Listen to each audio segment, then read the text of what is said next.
Sasha commentary. The Walking Dead.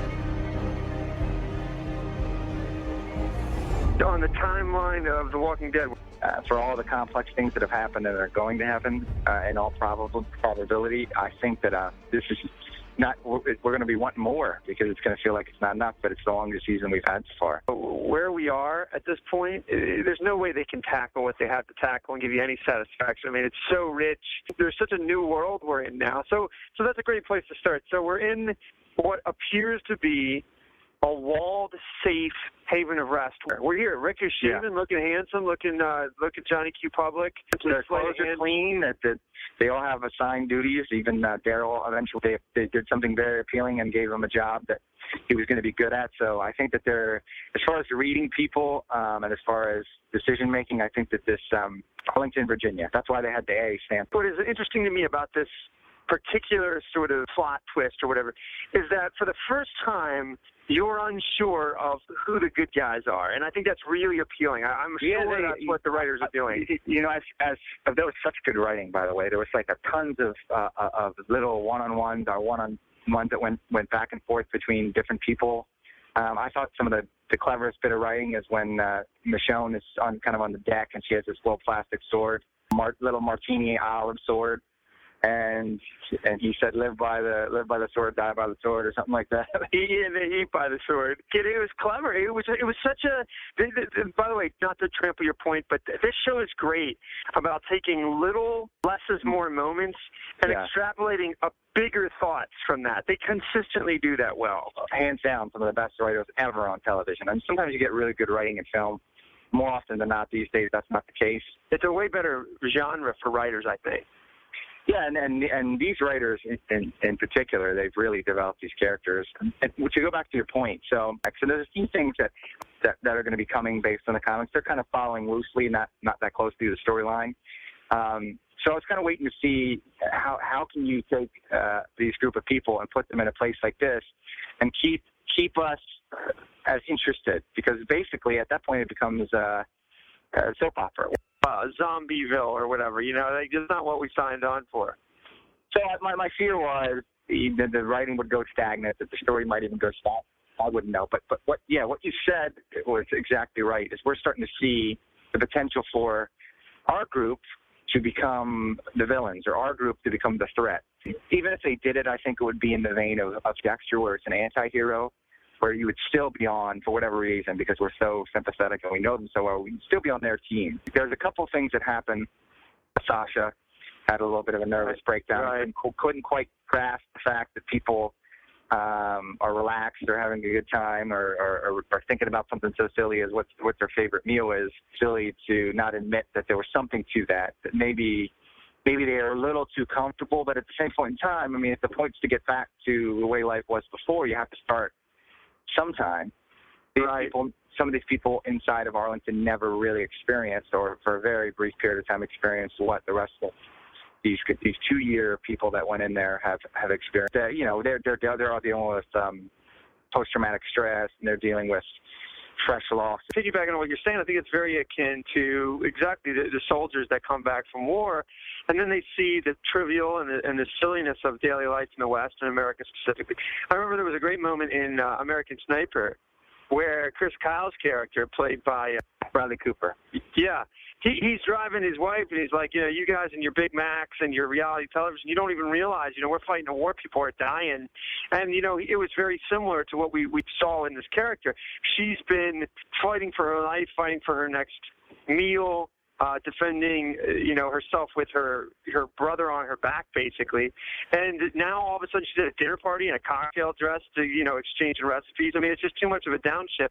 And interestingly enough, I think you see that across the board in characters. What I really, really thought was clever is they all have bloodlust. Even the kid, they're so used to killing. I mean, they kill. Violent. They're in combat. Yeah, they're violent every day. And then, boom, they got a wall and a house and running water, and it's just too much of a downshift. And so you see a version of post-traumatic stress just apocalypse. So we should come up with a point of term for that. Apocalypto post-traumatic stress. Yeah, yeah. But I really enjoyed seeing that. They're scaling the walls, and Sasha basically gets out there and pops off a couple rounds in the hopes that she'd stir up some trouble, and then she's disturbed that she isn't. A previous episode or two ago, you have Rick and his son for the chance to close the deal on some zombie head. So it's just this stuff is really interesting seeing them detox, and that's been a lot of fun for me as a viewer. I've really enjoyed we've gotten in the heads of these the writers are in the heads, and we've gotten in the heads of these characters, so we can kind of understand why they're feeling. So yeah, I mean the thing with it being a Rick heavy episode is he clearly likes this girl. The girl likes him. Dude, something's hairy. Something's off. The husband seems like a drunk, abusive, but we don't quite have that we haven't quite seen on the other side of that veil, but I'm guessing that's the direction they're heading. This thing was very, very interesting and loaded. Yeah. And then you have the reach for the gun, which I think is probably the most important thing that's happened in almost this whole season, probably. Besides Carol coming back, I think the reach for the gun was so telling about where his head's at, and the little smirk and the little smile. Carol character doubles down in darkness, because we've seen for a while that when the light switch went on her with her daughter, and then the psychological transition into the world, she's been exploring this in various conversations, mainly with Daryl, that she doesn't think she can come back up for air. She thinks she's in a dark place. Yeah. And she just puts one foot in front of the other every day. Is that, if you want to call it that, most, with the exception of Daryl, I think the rest of them they're basically plotting to take over the place this whole episode. That's basically the backstory along. There's a dinner party, which is the main thing. You got some interesting Daryl stuff happening, them courting Daryl, and the horse being kind of representative, I think, of the group, taming something wild and the dangers of that, and things reverting to their true nature. Daryl pulled back on the reins. Sorry about the pun, but Daryl pulled back on the reins and really stopped them from this hostile takeover, or maybe even a passive takeover of the town that they were planning the whole episode. It was weird to see them in the governor's position. These guys have something we want. They don't deserve it.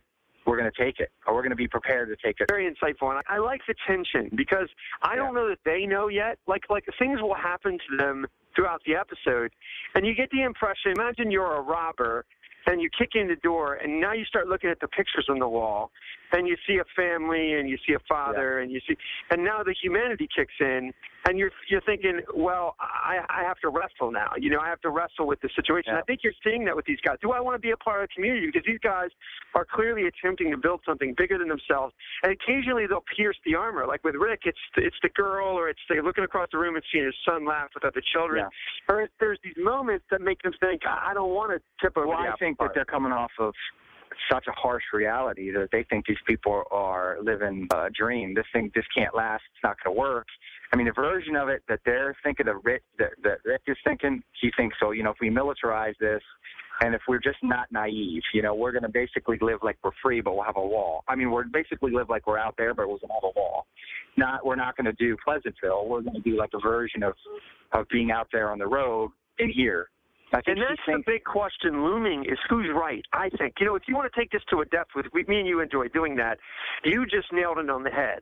There's two competing ideas of the future of this world that we're in, and they're on display here between Rick and this leader, this female leader, who's also with no one clear defined enemy. I mean, no enemy except humanity. That's what we've been stepping towards the whole plot is, as we move along in the seasons, the enemy is obviously the people. We've seen that in the governor, and obviously we've seen that along the way, Terminus or whatever. But I think what we have here is two competing thoughts for how do you emerge as sort of a phoenix from the ashes? It's not enough to survive. Is it enough to survive? Or should the goal be cocktail parties in elementary schools and civilization again? Rick is not convinced of that yet. But they are all in agreement that something like this is good. And I'm not sure which camp I'm in, because, I've been in this world, as a viewer, and I know how harsh the overall cloud in all the minds of our characters is, if we let ourselves go soft, we're going to die, because the only thing we really have is our savviness are warrior-like calluses. But then again, they've also reached the glass ceiling of that in the episodes before they got to this haven of rest, because they were slipping mentally, they were becoming monsters. They all recognized that they were on their last thread. The previous extreme of Terminus, and that was these people are willing to do anything to survive. That's that extreme. And compared to our group, that seemed crazy, but now our group is the extreme. The other group's pie in the sky. Yeah, well, right. I mean, maybe naive too, because the scene with Glenn and that's the place with the sun. I guess that was last week, showed that even though these people are out there killing zombies, they still don't understand the complexity of it. Because if they're willing to not kill a zombie, to hang it up and to be emotional about it, they don't really know what they're doing. And the calluses aren't there, and these new characters recognize that about themselves and actually see that as a threat. And then think about it. It makes sense. If you're in this environment and you have anybody at your back that is even closely thinking like that, your life is on the line, and they all recognize that. They spend enough time with each other to know that they can trust everybody around them. One last note is you didn't see Eugene or you didn't see the priest in this episode. They chose to not show them at all. I don't know if that was just an editing thing or if that was a choice, because we're going to see them later on. At least in the next 3 episodes, Eugene's going to have a pivotal scene or a pivotal part. So maybe they have those guys, we don't know what their job is, it's possible they got the priest being priest-like, we don't know what's going on. It looked kind of like maybe that's what he was going to ultimately do, but he got it easy, man. He only had to be in the world for a very brief period of time. One real quick reference that seems to be pretty heavy on the internet is there was at some point there was a couple maybe some graffiti tags and some stuff that you had to be paying attention to. The wolves are supposed to be like the next big nemesis, which I guess it's like a group. Maybe this character is led by Negan, who's like a big bad guy. The wolves are going to probably be the next big bad guys, and the W on the forehead, I'm guessing, that could be a precursor to this bad negative group called the wolves. Are probably going to blow up the happiness. Visit courageculture.net, the place where culture and Christianity collide.